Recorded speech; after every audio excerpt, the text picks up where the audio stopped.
tonight I have a real honor to introduce to you the Honorable Teresa Cox. And reading her bio is so impressive. I'm hoping she'll tell us a little bit more, because I'm not going to read the whole thing because we don't want to be here all night. We want to hear from her. So just briefly, she has a career that has spanned disciplines as broad as engineering, supply chain, investment banking, contract management. She's been in the White House. She was appointed by the Secretary of Commerce and United States Trade Representative Ron Kirk and Gary Locke to serve during this initial 4-year charter term on the Industry Trade Advisory Committee on Small and Minority Businesses. Just this year, she was appointed by Secretary of Commerce John Bryson to serve as one of the members of the U.S. District Export Council representing Northern California. What we're proud of her for is she was elected to the Ohlone Community College Board of Trustees in 2008, being the first African American selected to this board in its 50-year history. I said she worked in the Clinton White House. Hope she'd tell us a little bit about that. And it's my great pleasure to introduce to you the Honorable Teresa Cox. Thank you.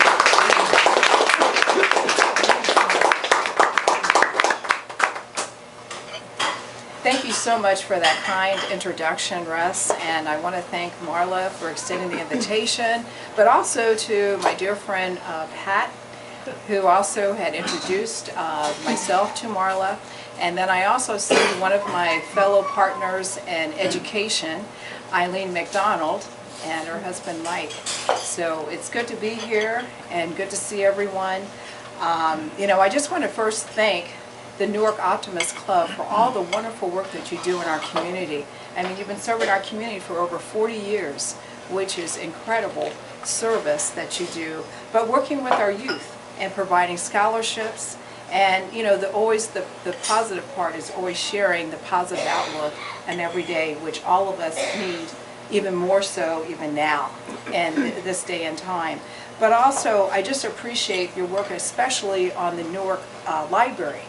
And that kind of touches close to my heart because my aunt was the national president of the Public Library Association of the United States. So it's libraries have been brought up and been around a lot of different times, but also that's very close to the family at hand. But also I want to congratulate your 2 new members, Eddie and Bernie, for joining such a fine organization, and may you live up to all the standards and the expectations that have been set forth, and all the wonderful things that I hear about the organization from across the United States. But you know what? Organizations like the Newark Optimists are succeeding, and that means that our communities are going to succeed, correct? And that's the important part. And I'm not going to be here long. I just wanted to, quote something that my mother always stated, was that you got to practice the 3 B's. The 3 B's is be good, be quick, and be gone. And I want to also thank God for giving me such a wonderful mother who given so much of herself through my life. She raised my 2 brothers and I. She's probably the most inspiring and most courageous person I've ever known. She raised all of us on a school teacher's salary. My dad had died when I was 9 years old, and my mother instilled the value of education as the most important in growing up, and taught me the importance of also giving back because she was involved in the community as well. So I stand on her shoulders and stand on all of those before her, because we have to build on to what is current now and work together, but we can't forget what has happened in the past. So my mother was very instrumental in sharing with me about my great-grandparents, because they raised money for Tuskegee University. And that is one of the historically black colleges of the United States. And so my grandparents were also very active, and they created and established over 200 schools in North Carolina. So there's some other history that is going on that a Yale University professor had documented, that these are things that my family has been involved in over 100 years ago. But continuing on in what we're trying to do now. So I don't fall far from where our line of business and community service. But I'm also honored to represent Ohlone College, because it is a college that has earned the top 5 honors of all community colleges here in the state of California. Top 5. And we've had the highest record of being able to make sure that we set up a lot of different standards in Ohlone College. And I'm just going to highlight quite a few of what I would like to say in terms of giving the access to great education, great jobs, but also an opportunity for all of us to look at it as a cornerstone of where we all begin, because education really starts in the home and goes from there. And also, we've had the last 4 years have been very busy since I've been on the board. One of the things is that I'm very proud about is Ohlone College has the most women serving at the college right now at the higher ranks. And I got to first start off that in 2008 we selected the first female president, Dr. Gary Browning. And she has been a phenomenal success at the college, because guess what? On day 1, when she started at the college, she had received the accreditation warning letter. Welcome to Ohlone, here's your letter. And for the type of work that she's done has been absolutely phenomenal. And I applaud her for all of her hard work and her leadership that she has taken with Ohlone College. But also, as we look upon, as we celebrated Women's History Month earlier this year, I am proud to be on a board where diversity is embraced. We have, in a total, the highest number of women serving on the Ohlone College Board, a total of 5. 5 women, including our student trustee. In addition to that, we have our college president, but also we've also paved the way that we've hired other women at more senior levels there at Ohlone College. So that speaks a lot about the college and embracing diversity. As I mentioned before, we talked about the accreditation. When I came in, our accreditation was at stake, but I'm glad to report that we saved the accreditation and the college reputation. And prior to that, we lost sight on focusing on micromanaging the college as opposed to looking at the vision and the mission statements that we need to hold true to the college and work together to partner with the faculty and the staff at Ohlone College to bring about the results. And so I am glad to report that with myself, as well as working with other board members, we're able to change the culture of the college to be able to get off of the accreditation warning. And now we're in the midst of preparing for a new accreditation review, but that's not going to take place to 2014. But being that Dr. Browning and her staff are on top of everything, we're already starting on a self-evaluation that's starting right now in the fall to look at how our vision and our statements, mission statements, match up so that we're aligned to be able to reduce the maximum amount for our community. But I want you to know that there's going to be more updates coming, so stay tuned to that, and also look at our Ohlone website, the www.ohlone.edu. Another part is that I want to thank the Newark Optimist Club, because you guys were big supporters of passing the $349 million bond measure. I mean, give yourselves a round of applause here. We passed with approval rate of 63%. This bond measure allows us to repair the old facilities and create new classrooms with the latest and greatest technology. Because you know what? We got to prepare our students and our community for the jobs of the future, for all the new opportunities that's going to happen. But also, there's the economic portion of this bond measure, because we're also looking at being able to open it up and create economic development for small businesses. This is for the next 10 to 15 years of working at Ohlone College, and it's just beginning to start right now. We just looked into some of the proposals that are going out now. So these are things that are becoming and updating as the activities occur with Ohlone College Measure G. But also, we refinanced Measure G twice already since its issuance to save money and to save the taxpayers money.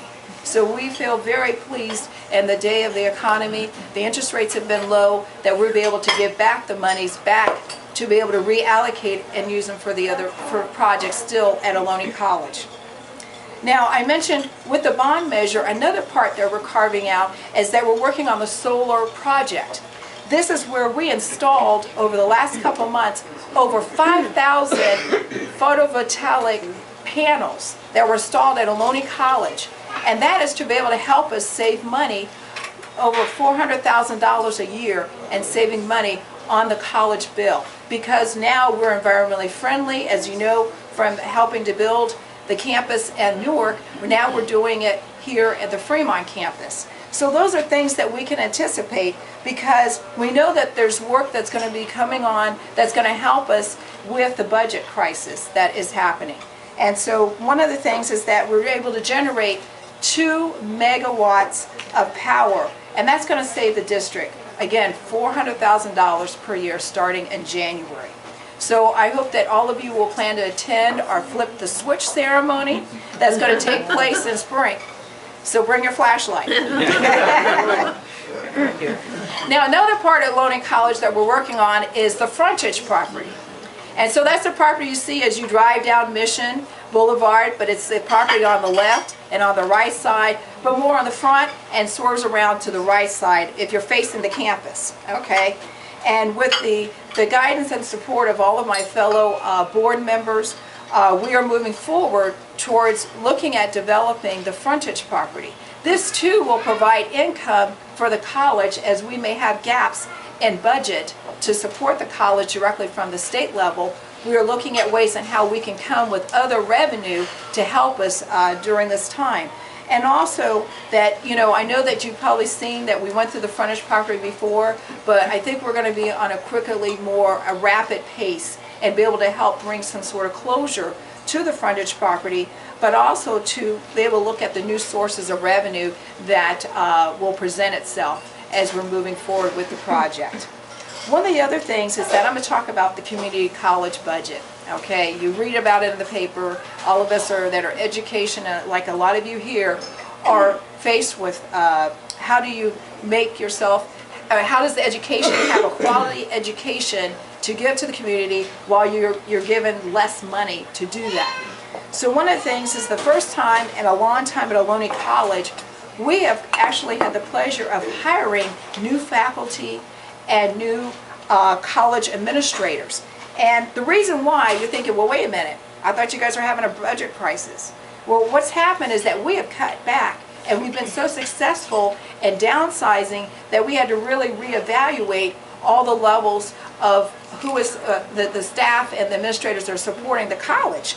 And so one of the things is that the people that we just recently hired in the last couple months are absolutely dynamite. They absolutely have the experience working at other community colleges, being the drivers, and taking what they've learned there to bring them here to Ohlone College. So I feel very blessed that we have such wonderful faculty, in addition to who we already have at the campus too. So we're thinking we have a wonderful team to support the community to help us make through all these decisions. Now, just to kind of highlight what's happened over the last 4 years, we have lost close to 43 jobs out of 152 full-time faculty. So 28% of our faculty took retirement. We lost 2 deans of our largest academic divisions. We also have lost the executive director of the foundation. You know I'm talking about Dave Smith, an icon here in our Newark community and abroad, okay? And our vice president of the administrative services. So with all these, we needed to have new hires coming in to be able to make the bond be successful as we're rolling out this $349 million bond measure. But then also, we're recognizing that we need the talent to keep our college going. Because, you know, after all, there's only 5 jobs and 6 jobs, 10 jobs that one person can do and do it well. So we had to reevaluate that. And so we've got some dynamite people that joined the college. But you know, Ohlone College has always been very smart, prudent, and conscientious when it comes to finances. And I got to thank all the successors before till we got here. Because you know what? They've been putting away the 5% budget reserves every year for Ohlone College. And you know, we always strive to do the right thing here at Ohlone. We recognize that the reality of the budget for California is going to require us to be more self-reliant and self-sustaining. So it's within our best interest that we figure out these different ways of income, such as I mentioned before, the solar paneling and also the frontage property. But recently, you know, a lot of you have picked up the paper, you've read about some of the other community colleges. God bless them. The City College of San Francisco is being faced with not only accreditation, but also budget issues. You know, the list goes on and on and on. And part of the reason that Ohlone is in a better shape than other colleges is because we have had a proven record of how to manage good sense when it comes to finance. And part of it also is that we know how to tie that off with the enrollment management part of it. So how many students are going to come and enroll based on the budget that you have.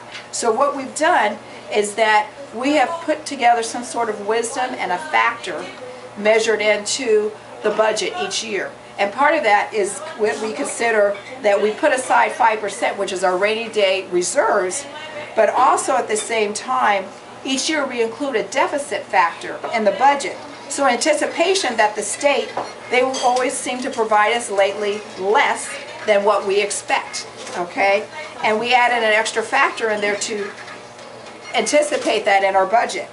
But of course, you know, we have constructed all of our class schedules to be able to meet the full-time cap that's set by the state level. Instead of saying we'll offer all these classes and we'll have all of you show up for the classes, we will be running the college efficiently. So we got to match the full-time course load with what we have for the full-time students. And so, because we know we're not going to get reimbursed for doing more, okay, as much as we would love to, okay. So we have a total of, when you look at it, 36 employees have taken the retirement incentive. We've had 2 furloughs. But the biggest part that we have worked so closely at Ohlone College is that we've had no layoffs. I repeat, no layoffs at Ohlone College. Well, I can just only say for the 4 years that I've been there at Ohlone College, okay? And the results of that is that Ohlone has sustained a balanced budget until now. And while colleges have had to borrow and keep borrowing into their 5% reserves, Ohlone has stayed away to that until just recently we started looking at using up some of our reserves. And this is just starting to begin in the 2011-2012. And so this is a small part of what we're trying to do. But the fiscal prudence has allowed us to hold off for quite a few years.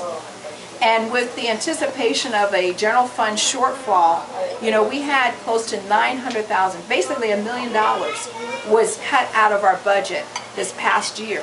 That's a huge, huge number to live without. And so the gap between revenues and expenses represents really a structural deficit, okay? Although the amount won't be exactly the same amount as each year as we go forward, but because we know there's always increasing cost, and we've cut back as much as we can cut back, and we'll continue to make efforts to cut back on expenses, you know, doing without, we're doing a lot. And this is, you know, caused us to look at, you know, a $1 million gap. And this is something that is going to start looking at what we have to do going forward. And this gap, you know, is taking some time to analyze it, and we have such talented people. We're doing as much factoring, as much financial modeling to keep the college going forward.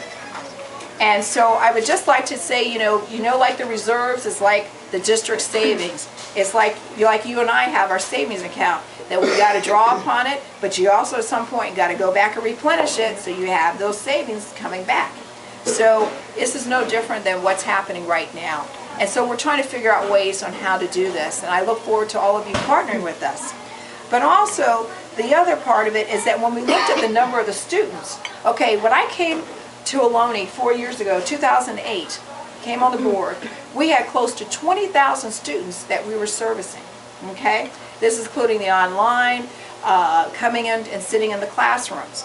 Well, today, that number has gone down and will go down to close to almost 15,000, okay? That's just last year, 2011, 2012. This coming year, we're looking at probably it could go down to as low as less than 15,000, about 13,000. But there is something that all of you can do, because I want to make sure that everyone is educated upon what is the factors happening right here. And I'm going to ask all of you to weigh this in when it comes to November 6th. The most important thing as we're looking at educating everyone on Proposition 30, okay? This Proposition 30 is the governor's tax incentive, which will appear on this year's November ballot. And this ballot, this Proposition 30, is to temporarily raise taxes and income for high earners and use the money to protect our schools, the K through 12, and the community colleges from future cuts. And this is something that we're looking at very seriously, and it's a fate that will determine the future of our community colleges and all community colleges of California. Not just Ohlone, it's for all of us here in California. And this will have a significant impact as well. And it's important to understand the different scenarios of Proposition 30. Passes or fails. It's going to be up to the voters like yourselves. The key part of it is that if Proposition 30 passes, the California community school system, all the California college system will receive over $210 million in additional funding. And of that $160 million that is going to come from the state, that will only allow us to be able to catch up on the late apportionments and payments to all the colleges. So that's just going to catch up. For Ohlone College, that's not going to help us because we're not behind in any of our payments, right? And so the other part of it is that we haven't had to borrow any money, right? And so that's where this situation is something that is a good thing to stop the bleeding, as they would say, but also at the same time, it will have an interesting effect with Ohlone since we've been very blessed in preserving our reserves to just now. Now for Ohlone, if we get the over $200 million in terms of dividing it out for all community colleges, what it means to Ohlone is that we would have about 60 full-time equivalents. And so basically that would give us just 60, right? But over the last 4 years, we lost close to 3,000 full-time equivalents in funding. Okay, so that's kind of the portion. So 30 versus 3,000 versus 60. Okay, and hopefully that will be no further cost at that point in passing the Proposition 30. But it will not restore all the funding for Ohlone. Okay, only a portion. Okay, so just keep that part in mind, because Measure A really means that, you know, we'll be able to still have to eat into some of our reserves. And if we look at it over the next 3 years, about $1 million a year, and looking at the reserves just to keep afloat, even if we have this Proposition 30 passes. So these are things that we need to look at. If you look at both pass or not pass, we still say the first scenario is to pass. Okay? Another part of it is that if the Proposition 30 fails, then all community colleges will receive over a $300 million cut. Everybody cut. Okay? And this cut will start occurring in January, which is in the mid-year of everybody's calendar for education.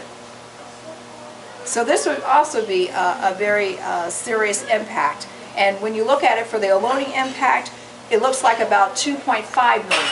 Instead of the million that we're looking at before if the measure passes, we're looking now, if it doesn't pass, you're going into the reserves at $2.5 million in the reserves. And that translates into cutting close to 560 full-time equivalents on top of the existing, I mentioned 3,000 before that. So our enrollment would basically be reduced to 13,000 students. We would have to reduce our spring classes, and also it would look most likely not to even have summer classes with the way this budget, if this Proposition 30 does not pass. And we would also, again, have to dip into our reserves in 2013 2014, and by 2015, Ohlone, even though we've done the best and all physically sound, responsibility, and taking it all this in and planning ahead, we would then be basically running out of our reserves by the year 2015. Okay. So, the good news is this. The latest polls for Proposition 30 looks that it's an approval rating of 56%, which is barely enough to pass, to be in favor. But really, you know, we're just getting started, right? The campaign's just getting started now for this whole Proposition 30. And so I just wanted to weigh that in with you, the importance of that. I know in the timing year, I'm also up for re-election for Ohlone College. And that's another thing, is to keep the consistency of all of us that have worked at Ohlone College, such as myself, Greg Monacarsi, and the two of us are some of the people that are coming into seeing this whole thing for the last 4 years, studying it, analyzing it, asking the questions, and then we're also working with all of you to hear your feedback and other ways that how we can help our community, basically. So as you look upon it, there's more importance on the passage of this Proposition 30. And I ask that all of you educate others as we talk and share the information. I know Marla is publishing, putting together a newsletter, but get the word out. We've got to pass that. It's for our community. It's for everybody's community here in the state of California. One of the other things that I did want to mention is that Ohlone College, in summary, has been phenomenal in all the works that we've done. We've earned the top 5, as you heard me say, of the highest transfer rates in the state. That's extremely high for this college. From 4 years ago, we were looking at the brink of losing our accreditation. And here we've been able to turn it around. And that really contributes to all of us, you, Ohlone community, all of us together, working together to help improve the community. In conclusion, I'm going to share with you a quote from Kennedy that comes to mind. With the nation's eyes upon him in 1964, Robert F. Kennedy once said, "No matter how talented an individual may be, no matter how much energy he may possess, or I say she may possess, regardless of how much integrity and honesty he or she may have, if that person is alone, they can accomplish very little."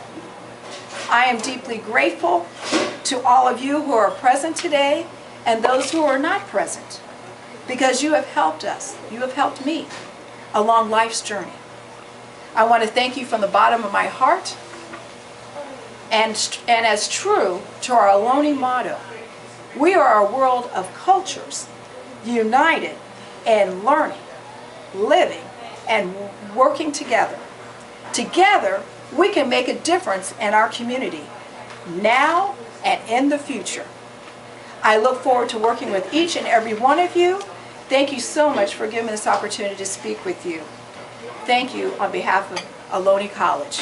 God bless you all.